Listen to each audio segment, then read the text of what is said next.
Continúo. Entonces estoy diciendo cómo podrían quedar atrapados o capturados en este tipo de redes de ahorque, ¿sí? Entonces hemos dicho que pueden quedar atrapadas por las branquias, entonces ahí se ahogan. Pueden quedar prácticamente no atrapados sino acuñados aquí, sin necesidad de que se ahoguen, ¿sí? Y lo otro es que se pueden enredar. ¿Por qué? Porque algunas especies de tamaños grandes, a pesar de que el tamaño de ojo de malla es pequeño, quedan enredados, por ejemplo, por las aletas en esas redes, ¿sí? Sin embargo, ese número de individuos que va a caer ahí va a ser menor. Entonces, no hay ningún problema. Generalmente este tipo de red va acompañado en la parte superior, entonces, de unos flotadores, ¿sí? Que pueden ser de diferentes materiales, icopores, plásticos, dependiendo, también lo llaman boyas. Y en el fondo de la red, ustedes van a notar que se le colocan unos plomos, que es la que le va a permitir que la parte inferior de la red se sumerja. Entonces, eso es importante. En cuanto a la forma de empleo de esta red, existe una gran variedad, ¿no? Pero en métodos generales, esas redes pueden estar fijas, ¿cierto? Estacionarias ahí en el cuerpo de agua, quietecitas.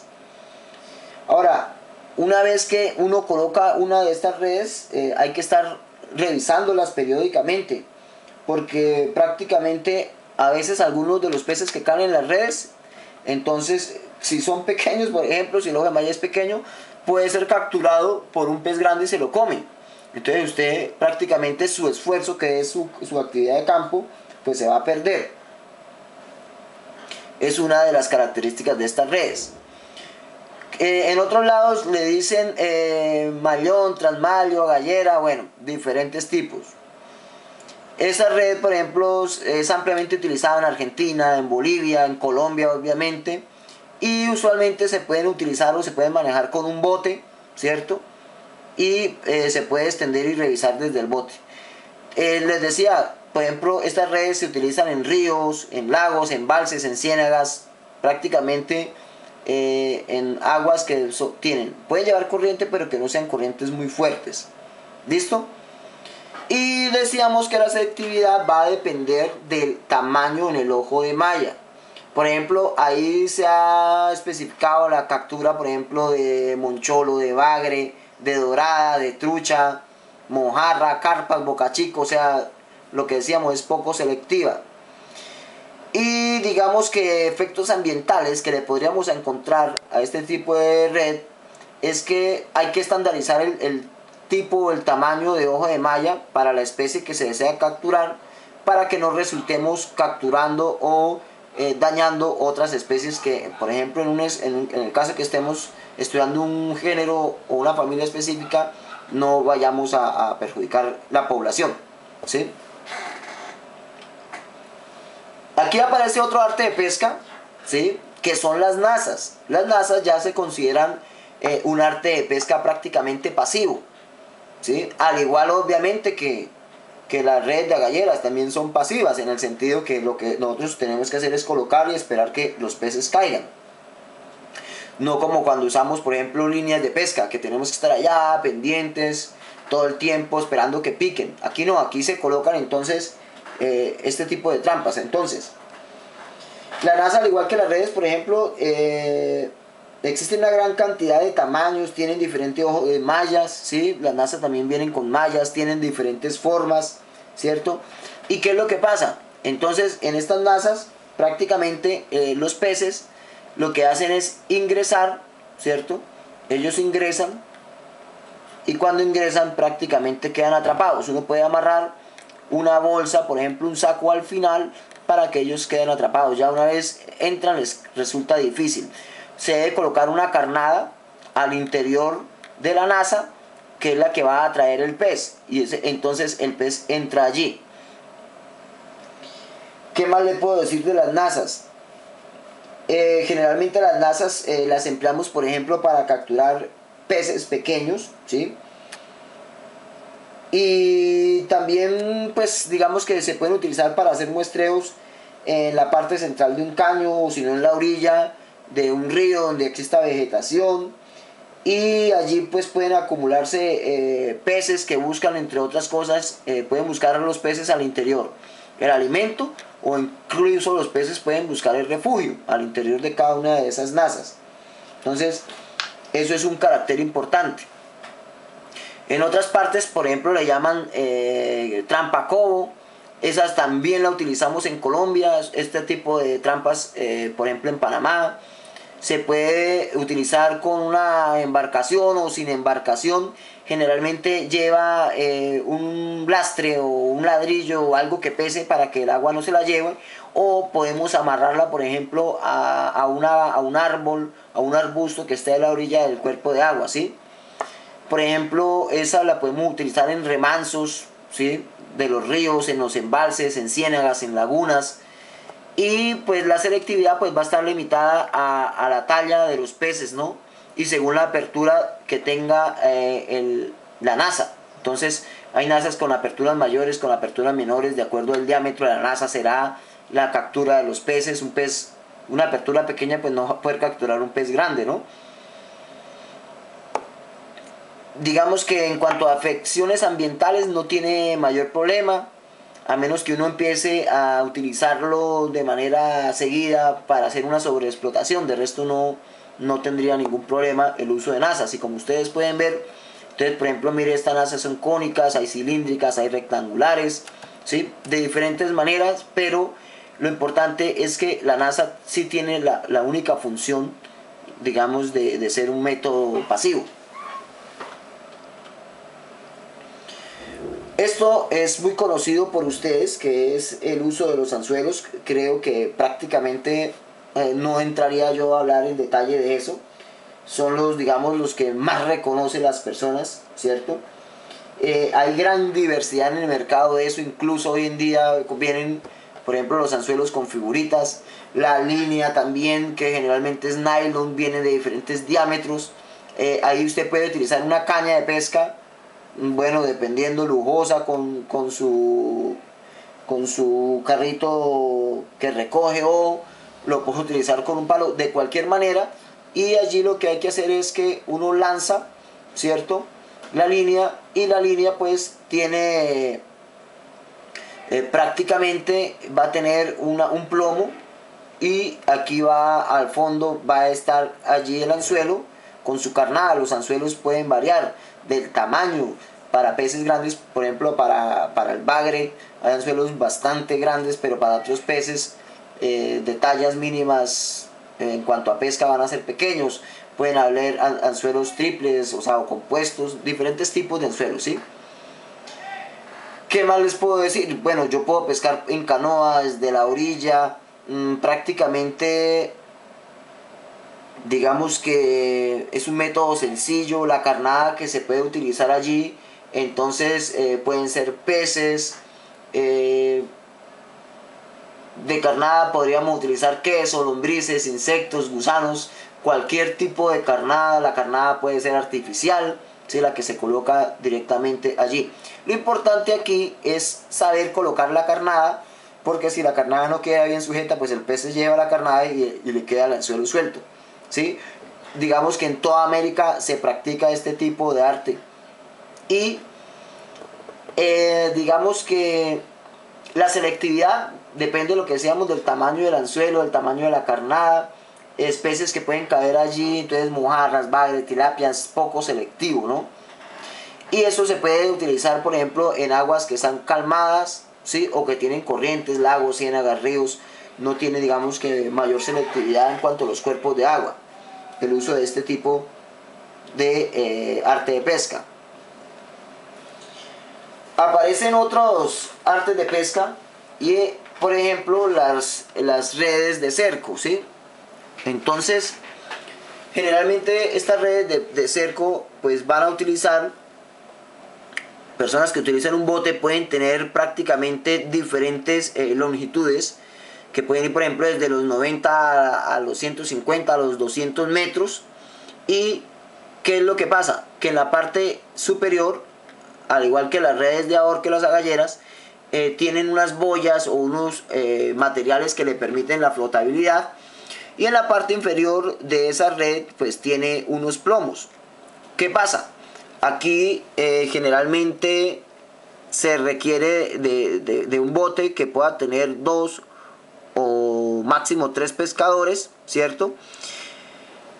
Y prácticamente lo que se hace es que se lanza la red y una persona tiene la red estática, la tiene estática, mientras que otro va recogiendo y los peces van quedando, y lo que se trata de hacer es que la parte inferior, donde están los plomos, se vaya levantando primero para tratar de generar una especie de cuneta. Y este señor que está acá va acercando la red y la va acercando al bote hasta que al final toda la red queda prácticamente allí montada sobre el bote. Por ejemplo, ahí podemos capturar especies grandes y pequeñas, pero también esa selectividad va a depender del ojo de la malla que tiene esa red, que ese es el problema. El problema no, de eso depende la selectividad de las redes. Todas las redes, la selectividad va a depender del ojo de malla, entonces de eso también depende que capture peces pequeños, peces grandes, ¿sí? Eso va a ser importante. Ahora, generalmente se hace este tipo de pescas ya en zonas que sean pelágicas, o sea, zonas profundas, ¿sí? Por ejemplo, el bocachico, palometa, algunos otros peces que están, digamos, en zonas profundas. Efecto sobre el ambiente, pues no hay ningún efecto definido, realmente no. Y digamos que en cuanto a desventaja, es que la red, si tiene buena cantidad de pesca, se hace muy pesada, muy difícil para primero acercar el material colectado, y el mismo, que como son tan grandes, pues tienden a enredarse, ¿no? Eso pasa con ese tipo de redes. Sobre todo, otra cosa es el manejo, ¿no? Uno se va a poner a lanzar una red de estas sin experiencia, que ese no es nuestro objetivo, pues termina usted enredado en la red o hasta ahogado. Eso es bien importante tenerlo en cuenta. Bien, aparecen entonces unas redes que también son muy importantes, que son las redes de tiro, ¿sí? Y prácticamente lo que se usa en estas redes de tiro es que ahora las personas pueden tomar la red en sus extremos, al igual en la parte superior tiene boyas, en la parte inferior tienen los plomos, la selectividad va a depender del ojo de malla, ¿sí? Bueno, y puede, pues, dependiendo del ojo de malla, capturar varias especies, porque lo que hace uno es un arrastre. Por ejemplo, si uno mira en los ríos y en los embalses que se pueden utilizar, o en remansos de agua, entonces uno trata de con esta red abarcar el ancho del río, ¿sí? Y empieza a arrastrar la red y la va sacando hasta la orilla. Si prácticamente a nivel ambiental, digamos que no tiene mayor problema, ¿no? Y bueno, de pronto si uno utiliza este tipo de redes en épocas donde no hay subienda, sino que más bien la etapa reproductiva está muy baja, podría causar algún tipo de daño ambiental. De resto no tiene ningún problema. Existen otras redes que son redes de tiro, que son ya utilizando embarcaciones, y pues allí hay que decir que importante es que mínimo requieren pues botes, que ya son botes que son fuera de borda, mayor número de personal. Generalmente este tipo de pesca aquí en Colombia no es muy común, ¿sí?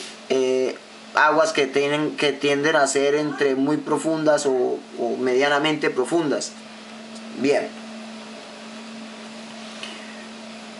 Aparece otro tipo de unas redes manuales, ¿sí? Que son redes izadas, digamos que consisten en un aro metálico, ¿sí? Ustedes lo ven acá, y en ese aro pues se coloca la red, que tiene diferente profundidad, ¿cierto? Y puede estar fabricada en nylon, en fibras sintéticas, y lo que se hace es entonces sumergir la red, ¿cierto? Y uno va levantándola, y va levantándolo, ¿sí? Obvio, hay que colocar carnada, porque la idea es que usted sumerge la red, tiene la carnada, la deja sumergida, usted se tiene que estar quieto en el agua, y en el momento que usted sienta actividad, uno lo que hace es levantar la red. Aquí vemos en el gráfico.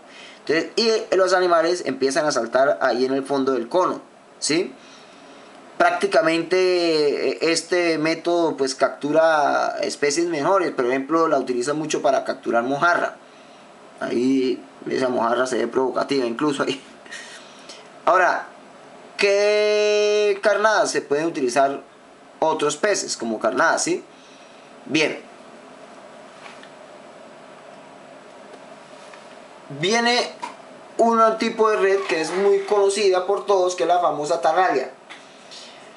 Esta es una red prácticamente, si ustedes miran, que es una red circular, ¿sí? Y vemos que en los bordes, parece una sombrilla, en los bordes pues presentan unos plomos que le va a permitir, cuando usted lanza la red, que pues que ella se abra a manera de sombrilla, ¿sí? Y aquí en su extremo, en la punta, pues tiene, digamos, una cuerda que es la que permite sujetarla. Hay que utilizar, por ejemplo, embarcaciones como la canoa, el famoso cayuco, ¿sí? Además, se utiliza en aguas pocas profundas, aguas calmadas, tipo ciénagas, en embalses, en lagos. La selectividad nuevamente depende del ojo de la malla con la que se construya la red. Sí. Y allí pues las especies que puede capturar uno pues son bocachico, arenca, o sea, lo que nosotros llamamos sardina, el nicuro, el moncholo, la carpa. Vuelvo y digo, la selectividad dependerá del tipo de red. Entonces aquí lo que hace es que un pescador lanza esa red, ¿cierto? Lo puede lanzar desde la embarcación. Cuando se abre la red, cuando usted ve crecer la red, entonces cae y los peces que estén ahí quedan atrapados, se enredan allí en la red. No presenta ningún tipo de efectos negativos, ambientalmente pues es bien usada. Como desventaja, digamos que requiere de mucho esfuerzo, de mucha experiencia del que está manipulando la red. Lanzarla tiene su arte, lo mismo que al recogerla. Otra de las cuestiones es que hay que tener fuerza para traer la red con los peces atrapados. Bien. Bueno, y digamos que una de las ventajas es que usted lanza la red y prácticamente ahí no va a haber problema que otro pez más grande se vaya a comer lo que usted está capturando.